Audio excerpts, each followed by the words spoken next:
Forum de coopération sino-africaine qui a été lancé en 2000 a aujourd'hui 2 décennies. Et il est clair que quand le forum était lancé en 2000,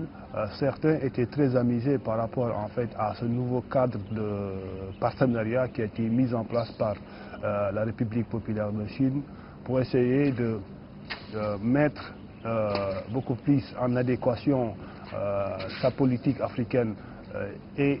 son investissement sur les pays africains en mettant en place ce dispositif-là. Mais à cette époque, on voyait bien que les relations entre la Chine et le continent africain n'étaient pas des relations qui étaient aussi développées comme elle l'est aujourd'hui. Parce qu'à l'époque, le volume des investissements chinois était très faible. Les échanges économiques entre la République populaire de Chine et le continent africain aussi étaient aussi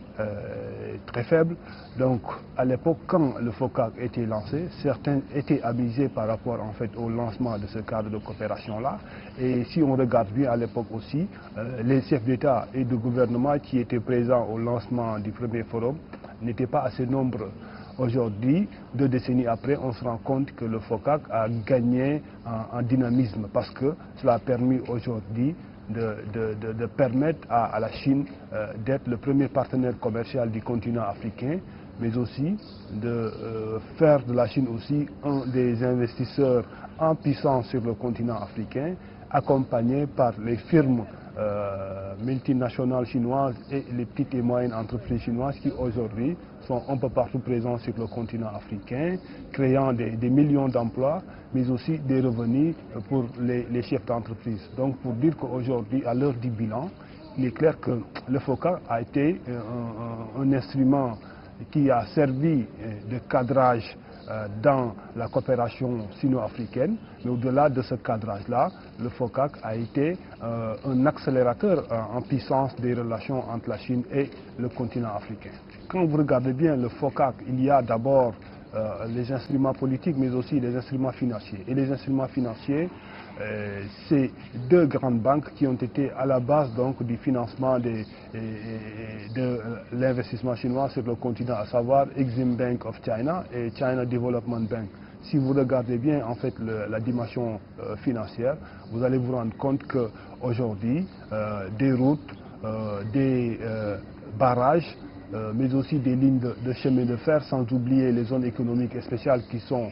implantées un peu partout sur le continent, démontrent à suffisance que le visage de certaines villes africaines ont évolué, ont changé du fait de l'investissement chinois sur le continent africain, parce qu'aujourd'hui, on retrouve dans les capitales africaines des autoroutes, des ponts, des lignes de chemin de fer modernes qui relient par exemple, on peut donner l'exemple de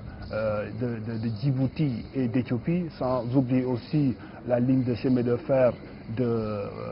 Mombasa à Nairobi qui a été un investissement de 3 milliards de dollars américains. Donc tout cela en fait permet de se rendre compte que les secteurs d'investissement ont été nombreux. On a parlé du secteur des bâtiments et travaux publics, du secteur de l'hydroélectricité avec la construction de ces différents barrages, mais aussi la coopération agricole aussi n'a pas été en reste parce que les centres d'expérimentation ont été implantés un peu partout sur le continent africain, sans oublier aussi le soutien de la Chine durant les épidémies comme Ebola, mais aussi durant la pandémie qu'est la Covid-19. L'industrialisation aussi est un des axes majeurs sur laquelle en fait la Chine a beaucoup insisté dans son partenariat avec les pays africains, notamment la mise en place des zones économiques spéciales en Éthiopie, en Égypte, en Zambie, au Nigeria. Aujourd'hui, au Sénégal, nous avons la plateforme industrielle de Diamniadio. Donc, les instruments qui sont mobilisés sont nombreux, sans oublier aussi la formation avec la mise à disposition de dizaines de milliers de bourses pour les pays africains, permettant à ce que des étudiants africains qui voudraient poursuivre des études supérieures puissent le faire dans les universités chinoises. Donc, je pense qu'à l'heure du bilan, il est clair qu'il y a eu des avancées notoires dans la mise en place avec la mise en place du Forum de coopération sino-africaine.